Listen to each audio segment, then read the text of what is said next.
پہلا سوال یہ ہے کہ پرفیوم اور ادویات میں موجود الکوہل کا مسئلہ. دیکھیں، یہ الکوہل جو پرفیوم اور ادویات میں استعمال ہوتا ہے، اس کے بارے میں تقریباً جو نظریہ ہے فقہا کا وہ یہ ہے کہ یہ پاک ہے. لہذا پرفیوم میں اگر الکوہل ہے تو یہ وہ والا الکوہل نہیں ہے جو نجس ہے اور آپ کا لباس نجس ہو جائے. اگرچہ لوگوں کے ذہنوں میں ایسا ہی ہے کہ جی پرفیوم لگا کے نماز نہیں پڑھ سکتے. کیوں نہیں پڑھ سکتے جی؟ اس لیے کہ اس میں الکوہل ہوتا ہے. یعنی گویا ان کے ذہن میں یہ ہے کہ یہ جو الکوہل اس میں موجود ہے یہ نجس ہے اور نجس لباس میں نماز نہیں ہو سکتی. اگر آپ پرفیوم لگائیں گے تو آپ کا لباس نجس ہو جائے گا، ورنہ اس کے علاوہ اور کیا وجہ ہو سکتی ہے. لہذا یہ ذہن میں رکھیں کہ فقہا کے نزدیک وہ الکوہل کے جو دوائیوں میں یا پرفیومز وغیرہ میں یوز ہوتا ہے یہ پاک ہے، یہ نجس نہیں ہے. لہذا اس اعتبار سے اس کے اندر کسی قسم کا کوئی حرج اور مشکل نہیں ہے. اور اگر آپ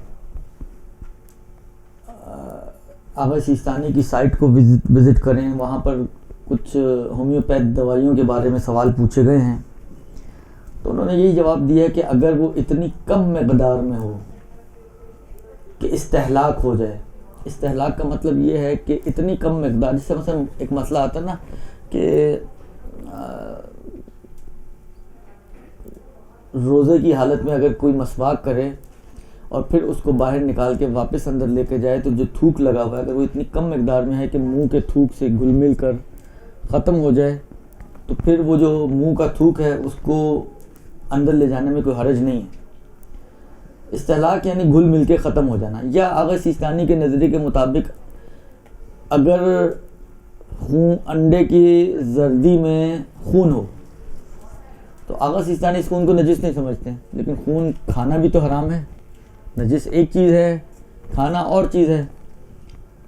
تو نجس نہیں سمجھتے ہیں تو کیا کھایا جا سکتا ہے خون؟ خون تو پھر بھی نہیں کھا سکتے. تو اس کا علاج انہوں نے یہی بیان کیا ہے کہ اگر اس کو اس طرح سے پھینٹ دیا جائے کہ وہ گھل مل کر اس میں بالکل ختم ہی ہو جائے، پھر پتہ ہی نہیں چلے کہ اس میں خون ہو، تو پھر اس انڈے کو استعمال کیا جا سکتا ہے. یہ ہے معنی استہلاک کا، کہ گھل مل کر ختم ہو جانا، اپنا وجود وہ کھو دے. تو یہی جواب آغا نے ان دوائیوں کے بارے میں دیا کہ جن میں یہ الکوہل وغیرہ ڈلے ہوتے ہیں کہ اگر وہ اتنی کم مقدار میں ہو کہ گھل مل کر ختم ہو جائے تو پھر اس کو استعمال کرنے میں کوئی حرج نہیں ہے. اب یہ ہومیوپیتھ کی دوائیاں ہوں یا ایلوپیتھ کی دوائیاں ہوں یا کوئی اور بلاخر کسی بھی شکل کی ہوں، قانون یہی ہے کہ اگر وہ اتنی کم مقدار میں ہے کہ گھل مل کر ختم ہو جائے تو اس کے استعمال میں کوئی حرج نہیں ہے. برحمتك يا أرحم الراحمين وصلى الله على محمد وآله الطاهرين.